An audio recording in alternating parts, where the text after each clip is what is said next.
Yo, what's up Wing Chun fans? It's Wing Chun Kid here. We're going to show you the top 5 most powerful, most dangerous, most devastating Wing Chun techniques of all time. So if you want to learn Wing Chun, you gotta learn these 5 techniques and get them perfect. Are you ready? Here we go. Hey, what's up Wing Chun fans? It's Wing Chun Kid, and like I said, this is going to be the top 5 Wing Chun techniques. We'll start with technique number 5, finger jab. And today we have our special guest, Justin, and he's a Krav Maga practitioner. He's going to be helping you out today, so thanks Justin. No problem. Alright, so let's get started.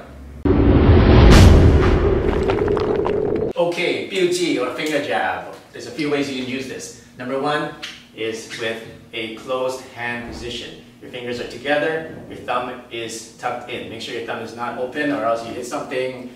Doesn't matter if it's even his eyes, you might even break his thumb. Alright? Another way to use it is with an open hand. Open hand is good for distraction. Let's say you're far away, you can't really reach him, but you can put his hand up. Where's his attention now? He's up here, right? Which opens what? Boom. Okay? So, first thing up, that's what Bruce Lee does, right? He does a side kick. He throws his hand up and then boom. Okay? Throws his hand up, boom. Okay? So, this is more of a distraction. Or it can be used as a last ditch attempt. Let's say, oh shit, you're covering, he's planning on you, and then boom, just you don't see it, just open it in his eyes. And then that'll stun him enough so that you can get away, or you can get back into a offensive position. Alright? Another way of using it is with the digging action. So instead of going straight up, you're going to dig in. And this is used better with your rear hand because you want to press in and dig your fingers into the throat. Into here, where you're really uncomfortable, or into the clavicle, right here. Okay, so is that comfortable? No, it's not comfortable. Nice. Okay, so you're gonna just with all your force. That's one way you're using the BUG. All right. Now, how are you gonna use it in the actual fighting situation? Like I said, the first way is to distract.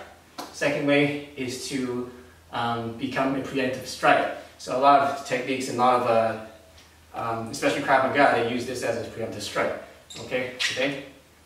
Sometimes? Yeah, I'd say so. Okay, so preemptive means you want to hit it before it hits you. Why do we use this? Because this is the longest distance. This has the longer reach in your body other than the kick. Okay, and this is the shortest distance between his eyes and your arms. So what we want to do is, in a fighting situation, before he even punches, let's say you're going to wind up for a punch, boom, you're getting there. So you're looking for any movement in the body, boom, okay? So you want to go in there when he even moves.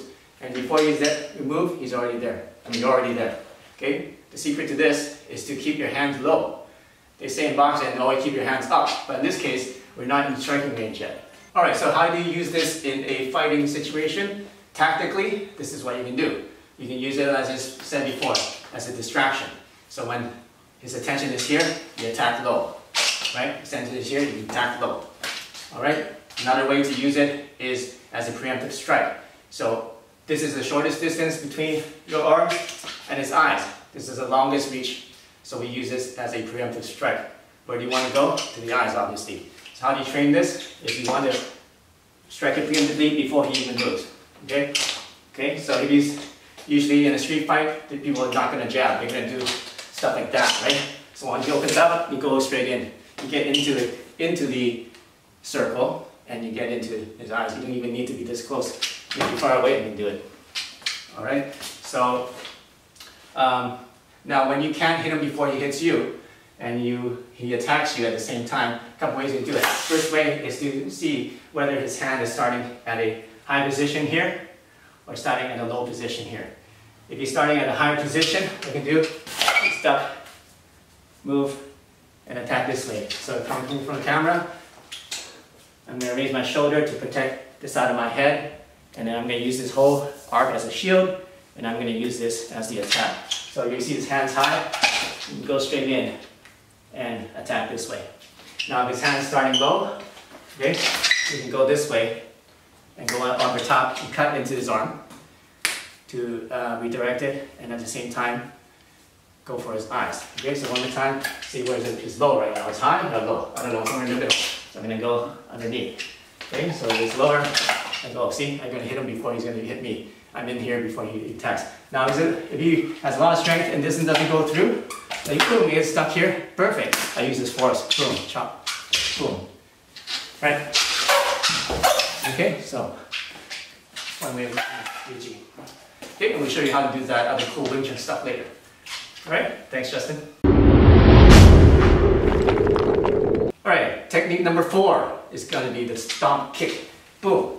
Alright, we see this a lot in a lot of regular self-defense, like Krav Maga, combatives, also just sorts of modern self-defense. Why? It's easy to teach people in the class to do this.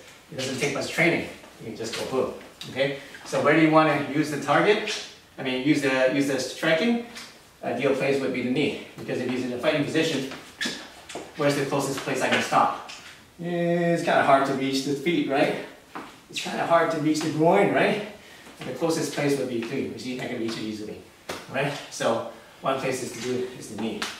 You want to use your back leg because usually if you use your front leg, it's not much force, especially if he's coming towards you. With your front leg, it's just going to bounce you off, right? But if he's looking forward, boom, he just, boom, okay, he doesn't know what he's doing. If he can put his weight onto it, then he's going to bust his knee up. Doesn't take much force to bust the kneecap. Only about 20 pounds of pressure in the right spot, right? So you're directly in front of him. Remember, in number 5, use this, distraction, boom, knee. Alright? So that's the first target. Another target you can do, if you're closer, you can't reach the knee, it's a little bit too close, right? So just boom, just lift it up, like this. And use your heel on the groin. Okay? So that's another target. Especially too close, you can't reach it. This is too close, right? So just reach up, like that. So let's say you're in this position. It's very hard for him to reach me with his hands. So you see, punch, right? Punch, punch. So you can't really reach me, okay? But if he kicks, especially with his rear leg, see, he can reach me easily. So I know that the only attack he can do right now, you know, without moving his feet, without stepping in, is with the kick. Okay, so what do I do? I'm going to, let's switch these for now. Switch these. Yeah, so you kick. I'm going to put my foot there and just lift it in this position, just like in the Wing Chun form. Make sure it's not like this, because then his feet can easily slide like this, and now it has more area, so you can stop more from coming. And at least you stop him from kicking you, right? It blocks his kick. All right, and from there, you block his kick. You can one time come out, boom. Elbows, elbows if you're that close, right? And that's what you can do with a stop kick. Now, if you're in a really close position, you can use this as a, okay? Use this as a quick flick kick. Right? So you're not using power, you're just using speed and flicking motion just to distract the guy, just to stun him for a second, so you can launch other attacks. All right, so that's the time gut, the stomp kick. Hey, I bet you liked the last 3 videos. Are you ready for technique number 2? All right, let's go. You're gonna do the kap chan, or the elbow strike. And this is from the 3rd form in Wing Chun, BUG. And how we're gonna use it? We're gonna use it like this. So, let's say that I'm fighting someone that is trained in boxing. All right. A lot of times when you throw a jab, you're gonna block it with a vertical block. Perfect time to get in there and lock in this block. Once you lock in this block with a little push, you want to move your elbow around and strike him right in the ear. Or if you're closer, right in the back of the head if you reach it. Okay? Why do I lock in his arms here? Because if he moves it back to a helmet block, right, nothing I can do here. Okay, he's got a really good protection here. Okay, so I got it, once his hands here, I got to lock him in, boom. Once I lock him for a second, I pull it back, push, pull, elbow. Okay? So that's when I'm going to use it, to do it. I can do it from this side, push, pull, elbow. Now I got his hands here, perfect place to elbow, right across the jaw, or right behind the ear here, really hurts. Nice soft spot there. Okay? Now, let's say he's really good, he's got really good reflexes, boom, he moves back. That's okay, because in the kap chan, it's kap chan, right? We sink at the end. So he moves back, boom, sink. I still got his chest. Alright, we got enough momentum, let's go this way. Boom, Oh, this way, I go this way, you move back. I go boom. Okay? So that's not comfortable, especially when the sternum. Okay? Ideally, you want to go boom, boom, you move back, and then, okay? Sink right into the sternum. Okay? It's not a knockout blow, but at least you got something. Instead of missing, you got something, right? Okay, another way of using the cup sound is like this. So let's say punch, you got his arm, good, boom, right here, behind the elbow, turn around this way. Okay, so I managed to trap his arm, boom, okay, up. Well, here's what you say, that's not a cup sound, it's going upwards. Well, sure it is, because you gotta start from here, right? You gotta start from here, from your hip. So from your hip, this way. Okay, you want to go about 3 fingers behind the elbow joint. That's where it's the most painful. And right there. Okay? Now what you do is move it up, then move it down. Okay? And turn them up. Alright? So that's it. And then another way of using it is, let's say that you can't go up, so you go down. Switch grip and elbow right into his arm. Especially if he's got a weapon, right? Let's say he's got a knife. You want to keep both arms on it, and you want to disable his arm. So one way, you can strip the knife. Let's say you've got a knife, strip the knife. Once you strip the knife, alright, another way of using the elbow is against weapons. So you want to use your, first of all, elbows to block, because it's the least damage you're going to do if he cuts you, is in the outside of your arms. First of all, block. Okay? Second thing you want to do is try to break elbow joints. Okay, so one way of doing it is going up and this way. That extends his arm, and then if you hit him hard enough, sometimes you drop the knife. He doesn't drop the knife, that's okay. Grab it and strip it out of the hand. Now I've got the knife. Okay, so one other way of doing it is do it again. So elbow block. This one doesn't work, right? So I strip the knife. Now I got this one here, right? So I can do another elbow strike at the same time. So elbow and pull. Okay, one other one you can do is, let's say that you do it again, and then again this side, right?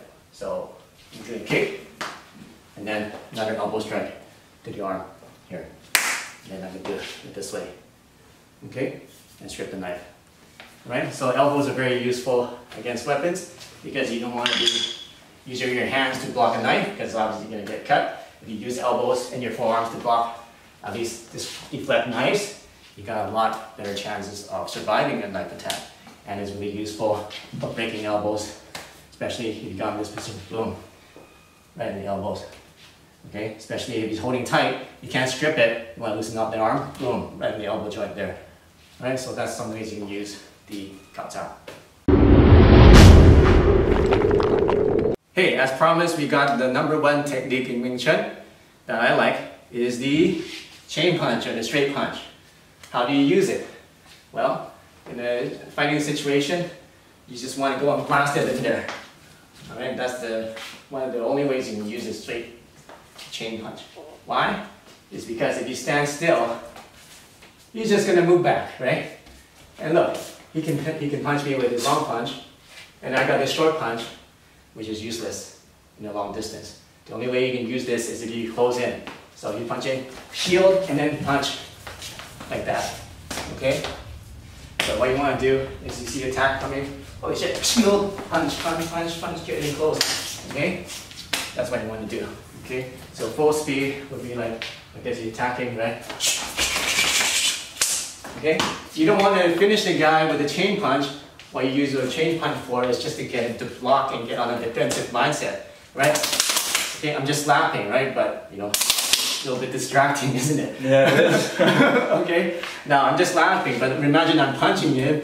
I mean, it's his arms, but it's still going to hurt a little bit, right? Right? Yeah. Okay, so let's get punching that fast, like that. He's not going to be thinking about other areas of his body that are open, right? So do it for 1 or 2 seconds. Okay? So you don't want to train punch into the guy, because that's exactly what happened. Train punch in the guy, boom, you just run into a fist. Right? So what do? You block. Then once you pass this one, now you're in the Wing Chun ideal distance, right here. this is when you do the blast. Okay, notice the circle.